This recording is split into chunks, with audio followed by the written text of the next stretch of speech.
Welcome to Words Have Power with Teresa Hawley-Howard. I'm so glad to have our guest on today. She is a wonderful author. She has a beautiful book to tell us about. It's going to touch your heart, touch your soul, and really just inspire you to leave your own legacy. Welcome to the show. Thank you, Teresa. Hi, I'm Nienke van Bezooijen from the Netherlands, and I'm very happy to be with you today. Tell us about your book and what inspired it. Well, last year, June, my grandmother passed away at the age of nearly 99 years old. And if you realize she has been around in this planet for nearly 100 years, she's been through such a lot. And from the moment I was born, halfway through her life changed completely because she was a mom of a son and had just had a son. My grandfather was a single child as well. And she just couldn't imagine if it was possible to love two children, because I was the second grandchild that was born, and I was a girl and I was a blondie. So that was all new in the family. And I was born a month early, and she just wanted to protect me from the moment I was born. And there was no split second of doubt any longer that she could love more than one child, because before she just not knew if she was capable of. So we went on that amazing journey together, and I had the privilege to live close by for a while. And then our lives sort of moved onwards a bit, and then in the last period of her life, nearly 9 years, she lived close by, and I spent at least 6 hours per week with her. And we have a very small family, so I was the only one she really could give her heart and her soul toward. And we had many amazing conversations because she stayed clear until the last minute of her life. That's such a blessing. It was really good to. Yes, it is. Yeah. And it's wonderful to be on that journey with someone like a grandmother, because I think everybody, perhaps every woman, every people on the planet has someone to connect with. And sometimes grandparents are very special. I had a special bond with my grandfather as well. I can only say I got the femininity from my grandmother and the masculinity from my grandfather. So I had a good example for the both of them. My grandfather came from a very poor background, so did my grandmother. And my grandfather became one of the founders of KPMG accountancy, and became a self-made millionaire. And they never left their background. They always were open-hearted. They never got an attitude.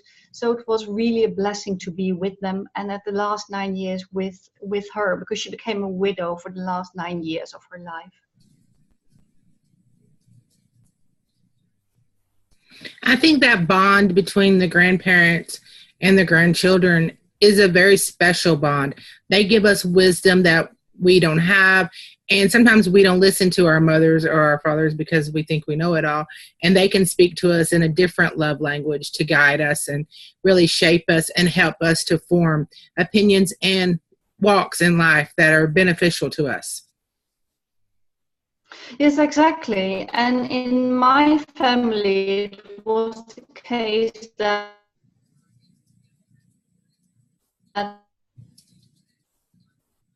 I have a brother with autism.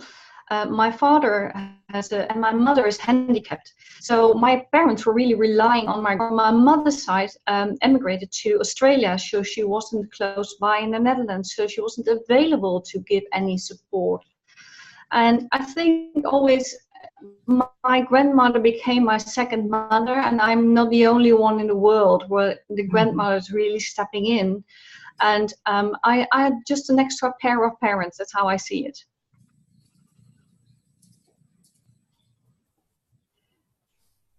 And another thing, what I really want to highlight is she came from a background where her father abused her mentally and physically.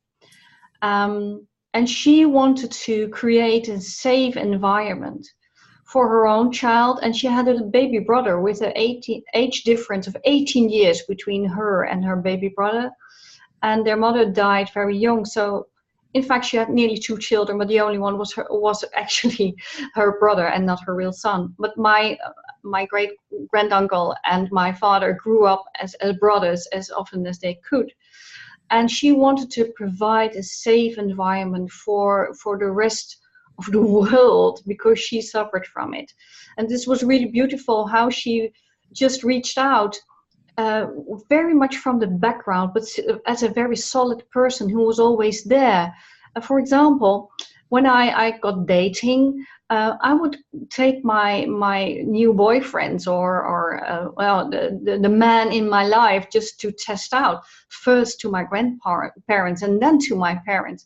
Even they lived on the other side of the country. So it was interesting to see that I really evaluated their opinion.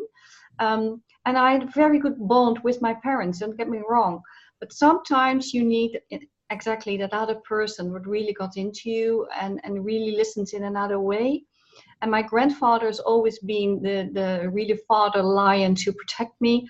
I moved from the other side of the country to the place where they live, near The Hague in the Netherlands. And I started there to be trained as a nurse. And I had to do night shifts.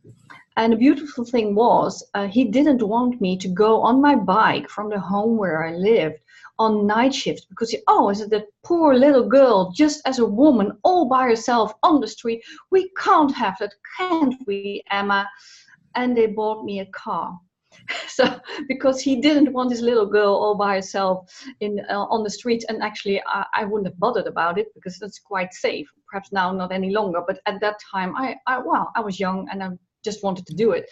But they got me a car so I could drive safe, and they wanted to protect me.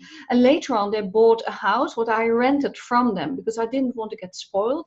They bought a house, I paid normal rent to it, and I created an own safe environment for my own children as well. So it's very lovely to have people around you really count on, as well as for wisdom, as really protection as they did. That's so true. And I know that a lot of grandmothers are raising their grandchildren or are helping as caretakers to their grandchildren. I help with my own, and my grandmother, I spent more time in her home than I did in our own home as a child. And so I know that that happens more often than not.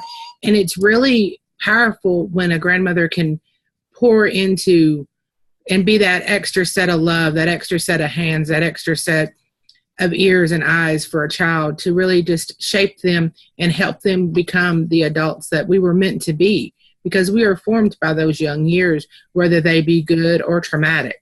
We are formed by those. And so it's really a blessing when the grandmother will step up and love on and help to step in for the parents, not to replace, but just to be an additional source of love, an additional source of someone you can count on, someone you can go to, someone you can get wise counsel from.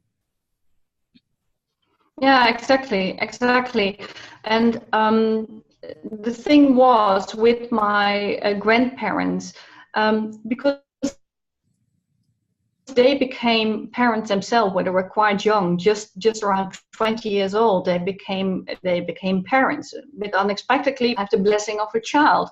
But just imagine, it was the year the Second World War was just here in Europe. And the Germans just went into the country and the occupation there. It was really, really a tough time. There was famine. She went out on her bike to provide food for the family, because my grandfather was diagnosed with tuberculosis. So he was in hospital. So she looked after her parents, her baby brother, her just born new son.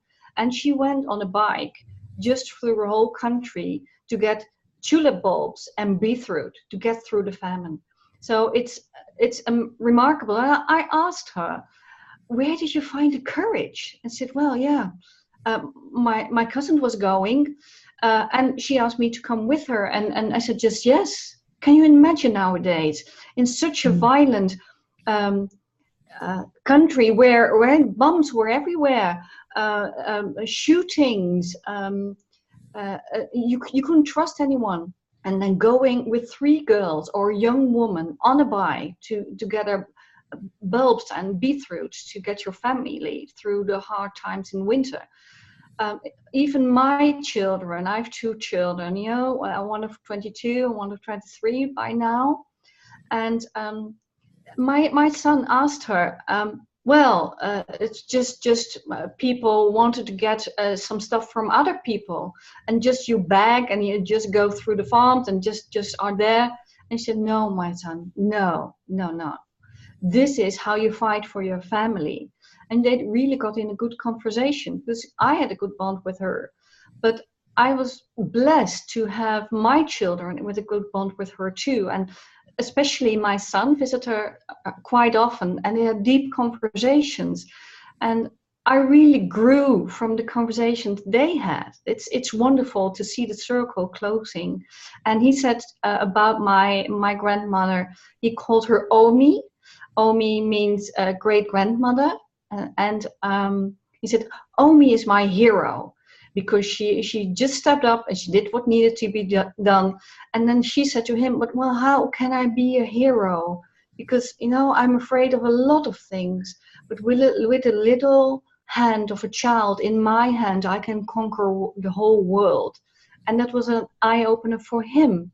So it's beautiful to see. And that's what my book is all about, just having those stories woven together, because she learned me a lot. And she started her personal development at the age of 90 when she became a widow. So I often tell my clients, because I'm a mentor and a coach myself, I tell my clients, what do you mean you are too old to learn new habits? And I give them my grandmother, who started at the age of 90. And they have no excuse just to explore new worlds and do some self-reflection and be grateful for what's happening in life.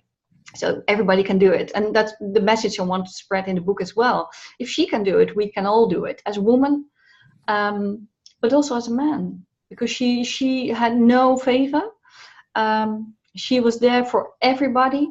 She wasn't for female rights, but she was really a torch for looking after each other and compassion. I think that's what's so amazing about the book. And everyone, you can get the book on Amazon. So make sure that you go and check it out. Now tell us how they can reach you, how they can get in touch with you if they want to connect personally with you, maybe have you mentor a class or have you do a video or a interview with them. Tell them how they can get a hold of you. Yeah, well, I created a special My Life with Emma Facebook page where we can connect, so we can share what we got out of the book. I would love to be in touch, and I will provide there as well just some connection moments where we can just be there together, and I can do some personal mentoring as well. I will offer it over there. And in the book, if you look at Amazon and you're reading it, at the end of the book, I made a little video where I made a collage of pictures where you can see the real life Emma and the real life Nienke. So you can get a glimpse what is really there, and you really step chapter by chapter through the life with some pictures. So it's really lovely if you want to look at that one as well. I have my own company in presenting and coaching. It's called Presentation Master. You can find it on presentationmaster.com. And I have my own personal page. It's nienkevanbezooijen.com, and you can find it all on the internet. And if you reach out, just fill in a form or find me on Facebook. And I love to be in touch with you, because together we can touch so many hearts. And Emma touched mine. And now it's up to us to leave her legacy to the world and really help each other. Yes, it is. It's up to us to leave our legacies and to share others' legacies so we can all learn from them. Thank you so much for being on the show. Thank y'all so much for tuning in. Leave a message for her on here. We'll forward it to her. And be sure and follow so you'll get the next episode. As always, remember your words have power. Let's use them to change lives. Thank you so much.